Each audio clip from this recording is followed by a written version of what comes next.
আম্মা জান জিজ্ঞাসা করছিলেন, ইয়া রাসূলুল্লাহ, কিয়ামতের দিন কিরকম হবে, আমরা কিভাবে আসবো?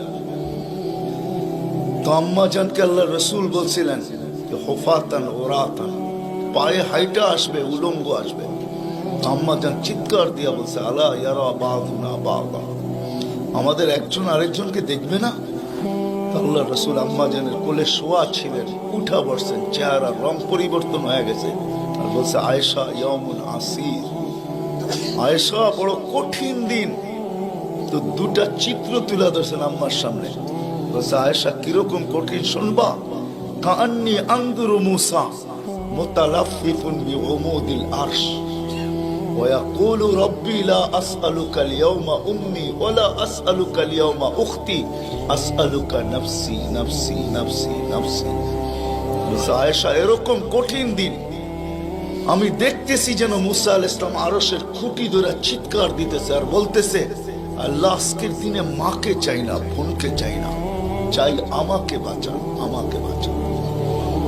কালিমুল্লাহ, যার কিতাবটা আল্লাহ নিজের হাতে লেখছে, কাতাবাত তাওরাত বিয়াদি, যার কিতাব আল্লাহ নিজের হাতে লেখা দিয়েছেন, কালিমুল্লাহ যিনি, আল্লাহর সাথে যিনি কথা বলতেন, যার উপাধি কালিমুল্লাহ। উলুল আজমি মিনার রাসূল, 5 জন নবীর ভিতরে একজন যিনি, 5 জন উলুল আজমি মিনার রাসূলের ভিতরে। তো আল্লাহর রাসূল বলছে, আয়েশা আরেকটু দৃশ্য বলবো তোমাকে? তো বলছে, ইয়া রাসূলুল্লাহ বলেন। বলছে, ওয়াজিআ বিজাহান্নাম, জাহান্নামকে যখন আনা হবে 70,000 শিকল লাগানো হবে, প্রত্যেকটা করার সাথে 70,000 ফেরেশতা ধরবে। তারপরও জাহান্নাম ছুটবে, সব ফেরেশতাদের হাতের থেকে ছুটা নিচে কিয়ামতের দিন মাঠের দিকে যখন ভাগতে থাকবে, তো জিবরিল আলাইহিস সালাম আল্লাহর পাশে থাকবে, চিৎকার দিয়া বসা পড়বে আর বলবে, রব্বি সাল্লিম সাল্লিম, রব আমাকে বাঁচান, আমাকে বাঁচান। ওই দিন শুধু একজন ব্যক্তিত্ব, আপনার আমার রাসূল মুহাম্মদুর রাসূলুল্লাহ সাল্লাল্লাহু আলাইহি ওয়াসাল্লাম শুধু উম্মতি উম্মতি বলে চিৎকার দিবে। আল্লাহ এটাই জবাব দিতেছেন, আনতা তাকুলু উম্মতি, আমি জানি আপনি উম্মতি বলে চিৎকার দিবেন, কেননা এখানে শুধু ব্যথা উম্মতের, আর কোনো ব্যথা নেই, কোনো ব্যথা নেই, শুধু ব্যথা উম্মতের ব্যথা। এমন এক ব্যথা দিলের ভিতরে ছিল, তো বলছে আপনি উম্মতি বলে চিৎকার দিবেন, আমি বলবো রহমতি রহমতি, 99 রহমত রাখা আছে, সালতো তা, ওই দিন আপনি চাবেন আমি দিব, শাফি তুসাফা, আপনি সুপারিশ করবেন আমি মঞ্জুর করব। আরেক রিওয়ায়াতে আল্লাহ বন্ধুকে সান্ত্বনা দিয়েছেন, বন্ধু আনা মালিকি ইয়াউমিদ্দিন আনতা সাহিবা ইয়াউমিদ্দিন, আমি কিয়ামতের মালিক বটে কিন্তু বাদশা কিন্তু আপনি, আমি মালিক কিন্তু বাদশা আপনি। ব্যথা ছিল, ব্যথা। সুনামগঞ্জের মানুষ আমার চেয়ে বড় বড় ওলামার আওয়াজ করছে, আমি শুধু আপনাদেরকে একটু নবীর ব্যথা শুনাইতেছি, কিরকম ব্যথা ভিতরে ছিল। চলেন, যখন ব্যথাই শুনাইতেছিলাম তো আরেকটু শুনাই। প্রথম সিংহায় ফুতে সব ধ্বংস হয়ে যাবে, এটাকে নফখাতুল উলা বলে, কিয়ামত যেটাকে বলে। দ্বিতীয়টাকে নফখাতুন নুশুর বলে, দ্বিতীয় সিংহা ফুতে সব আবার জন্ম হবে, সব পয়দা হবে। কিন্তু এর আগে মৌত সবার হয়ে যাবে, মালাকুল মৌতেরও মৌত হবে, এটাও সত্য, হাদিসে আছে। আমি অতদূর টানতে চাইতেছি না। সর্বশেষ যখন মালাকুল মৌত থাকবে, আল্লাহ জিজ্ঞেস করবে, মাম বাকিয়া ইয়া মালাকুল মৌত, কে বাকি? তো বলবে, লা মা বাকিয়া আহাদ ইল্লা আনা ওয়া আনতাল হাইয়ুল লাযী লা তামুত। আকাশ জমিন আরশের নিচে কোথাও কোনো সৃষ্টি বাকি নাই, শুধু আমি একা বাকি আর আপনি। আল্লাহ জিজ্ঞাসা করবে, আইনা আনতা, তুমি কোথায়? তো বলবে, তাহতা আরশিক, আমি আপনার আরশের নিচেই, উপরে তো না। আল্লাহ বলবে, মাদা তারাও, আরশের নিচে তাকায়া দেখো তো কি দেখা যায়? তো উনি লেখা দেখবে, আজকেও আছে, ওই দিনও উনি দেখবেন, ইন্নী কাতাবতুল মাউত আলা মান তাহতা আরশি, আমার আরশের নিচে যে আছে তাকে মরতেই হবে। আল্লাযী হাই, চিরঞ্জীব, ফাহুয়া ফাওকা আরশি, সে আমার আরশের উপরে বিরাজমান। তো বলবে আল্লাহ এই লেখা আছে এখানে, তা আল্লাহ বলবে ফাতামুত আনতা, এবার তোমার পালা। ফাইন্নাকা তাহতা আরশি, তুমি আমার আরশের নিচে। ওয়া ইন্নী কাতাবতুল মাউত আলা মান তাহতা আরশি, আর আমার আরশের নিচে যে আছে তাকে মরতেই হবে। সায়ুলকি আলাইহি সাকারাতাল মাউত, আল্লাহ ওনার উপরে মৃত্যুর যাতনা ঢালবেন। আজকে যদিও উনি মৃত্যু সম্বন্ধে কিঞ্চিত ধারণাও রাখেন না, আমার বিশ্বাস উনি মৌত কি জিনিস জানেন না, এটাই তো সত্য। কি যাতনা বিষে বুঝিবে সে কিসে, কবু আসি বিষে ডংসিনী জানে। সাপের বিষ তো ওই বোঝে যাকে সাপে দংশন করছে। উনি তো নিয়ে যায় শুধু আমাদেরকে, হুকুম হয় অপারেশন সাকসেস করে না, নিয়ে যান। এমনকি প্লেনের ভিতরে উনি অপারেশন চালান, ঠিক না? মানুষ প্লেনও মরে ইদানি, আগেও মরছে। উনি নিয়ে যান, উনি মৃত্যু সম্বন্ধে কিঞ্চিত ধারণা রাখেন না। তো যখন আল্লাহর ওনার উপরে সাকরাতুল মউত, সায়ুলকি আলাইহি সাকরাতুল মউত, মৃত্যুর যাতনা আল্লাহ ঢালবেন, তো ওই দিন উনি চিৎকার দিবে, চিৎকার। কিরকম চিৎকার? বলবে বিইজ্জতিকা ওয়া জালালিক, তোর ইজ্জত আর জালালের কসম, ওয়া উলুবি মাকানিক, তোর উচ্চতার কসম মালিক। লাউ আলিমতু সাকরাতাল মউত, মৃত্যু সম্বন্ধে যদি আমার কিঞ্চিত ধারণা থাকতো, মা কাবাস্তু আরওয়াহাল মুমিনিন, কোন মুমিন মুসলমানকে আমি এত কষ্ট দিয়ে নিয়ে আসতাম, এত কষ্ট। কিন্তু বহুত ওনার হবে, উনিও মুখ থুবড়ায় পড়বেন। দ্বিতীয় নফখার আগে আল্লাহ 4 জনকে পয়দা করবেন, জিবরিল, মিকাইল, ইসরাফিল, মালাকুল মউতকে। কিন্তু পয়দা করতে দেরি, জিবরিল আলাইহিস সালাম কানতে দেরি করবেন না। 3 জন জিজ্ঞাসা করবে কান্নার কারণ, বলে ইদান ইউমার ইসরাফিল, এখনই হুকুম করা হবে ইসরাফিলকে নফখাতুন নুশুরের জন্য, আর আমাকে হুকুম করা হইবে আল্লাহর বন্ধুকে মাকামে মাহমুদে নিয়ে আসার জন্য। কিন্তু আমি আমার মৃত্যুর পরে ভুলে গেছি উনার কবর কোথায়। তো 3 জন বলবে সহজ সমাধান, ফাসআলিল আরদা, তুমি জমিনকে জিজ্ঞাসা করো। তো জিবরিল আলাইহিস সালাম জমিনকে জিজ্ঞাসা করবে আইনা কবরা হাবিবার রহমান, আল্লাহর বন্ধুর রওজা কোথায়? তো জমিন উত্তর দিবে কদ দাক্কানি আল্লাহু দাক্কা ফানাসিত, প্রথম সিংহায় ফুতে আল্লাহ আমাকে এরকম ধুনা ধুনছে, এরকম ছানা ছানছে। ছানা বোঝেন? ধুনা বোঝেন? এরকম ধুনা ধুনছে ফানাসিত, আমিও ভুলে গেছি কোথায় রাখছি। এটা মাঝে মাঝে আমাদের সাথেও ঘটে। টুপি যাবে খোঁজে সারা ঘরে, ঠিক না? সারা ঘর মাথায় উঠায় ফেলে, হঠাৎ পকেটে হাত দিয়া দেখে টুপি আর জিব্বাটা কামড় দিয়ে বেরিয়ে চলে যায়, ঠিক না? নাহলে তো ঘরালার আবার এর মাথা খারাপ করবে, ঠিক না? আমাদেরও ঘটে, জমিনও ভুলে যাবে।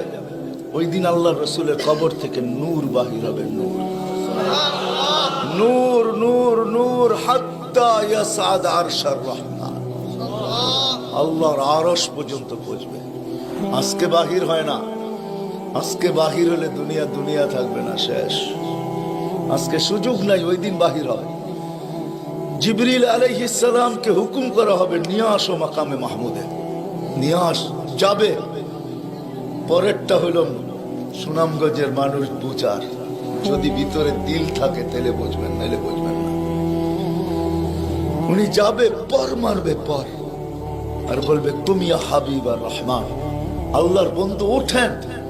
তো আল্লাহর রসুল উঠবে, হাদিসের শব্দ ওয়াহুয়া ইয়াকুম ওয়া ইয়াবকি ওয়া ইয়াকুল, উঠবে কিন্তু কানতে কানতে উঠবে, আর বলতে বলতে উঠবে জিবরিল আইনা উম্মতি আইনা উম্মতি আইনা উম্মতি আইনা উম্মতি,